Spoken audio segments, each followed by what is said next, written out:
গণমাধ্যমের সামনেই যুক্তরাষ্ট্রের প্রেসিডেন্ট ডোনাল্ড ট্রাম্প ও ইউক্রেনের প্রেসিডেন্ট ভ্লাদিমির জেলেনস্কির নজিরবিহীন বাকবিতণ্ডার ঘটনা ঘিরে নানা আলোচনা চলছে বিশ্বজুড়ে।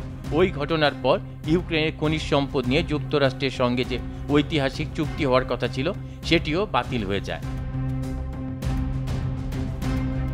ইউক্রেন ও যুক্তরাষ্ট্রের প্রেসিডেন্টের মধ্যে বাকবিতণ্ডার পর প্রশ্ন উঠেছে ইউক্রেনের ভবিষ্যৎ নিয়ে।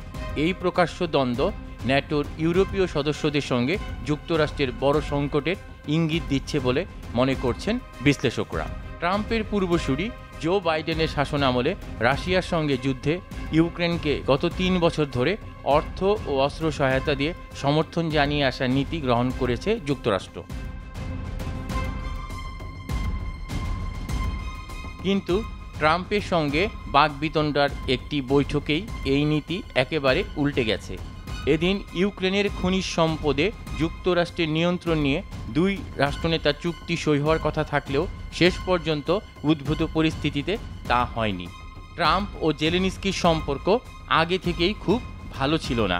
২৮শে ফেব্রুয়ারি ওভাল অফিসে উভয় নেতার মধ্যে তীব্র বিতর্ক হওয়ার পর পরিস্থিতি আরও উত্তপ্ত হয়েছে। ট্রাম্প আগেই ইউক্রেনের প্রেসিডেন্ট জেলেনস্কিকে একজন স্বৈরশাসক হিসেবে আখ্যা দিয়েছেন।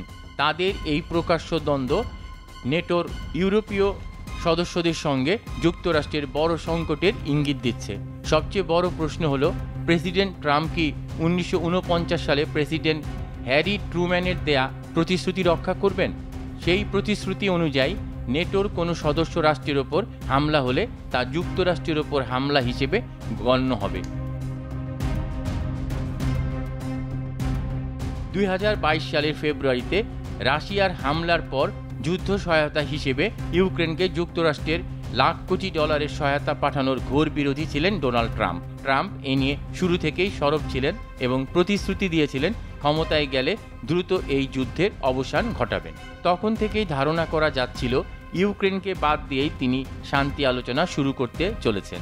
ট্রাম্পের এই পদক্ষেপে কিয়েভ ক্ষুব্ধ হয়, ইউরোপিয়ান দেশগুলো হতবাক হয়। উভয় পক্ষের বাকবিতণ্ডার পর জেলেনস্কি ও তার প্রতিনিধি দলকে হোয়াইট হাউস থেকে চলে যেতে বলা হয়েছে বলে জানিয়েছেন ট্রাম্পের প্রেস সচিব। মার্কিন প্রেসিডেন্ট ডোনাল্ড ট্রাম্পের সাথে জেলেনস্কির এই বাকবিতণ্ডার ঘটনার পর এ নিয়ে হতাশা দেখা গেছে ইউক্রেনিয়ানদের মাঝে। ইউক্রেনের বিশ্লেষকরা বলছেন যে দেশের সবচেয়ে শক্তিশালী মিত্রের সাথে সম্পর্ক হঠাৎ করেই তলানিতে গিয়ে পৌঁছেছে। এতে দেশটি ক্ষতির মুখে পড়বে বলেও অভিযোগ করেন বিশ্লেষকরা। মাসুদ কামাল হিন্দোল, বৈশাখী সংবাদ।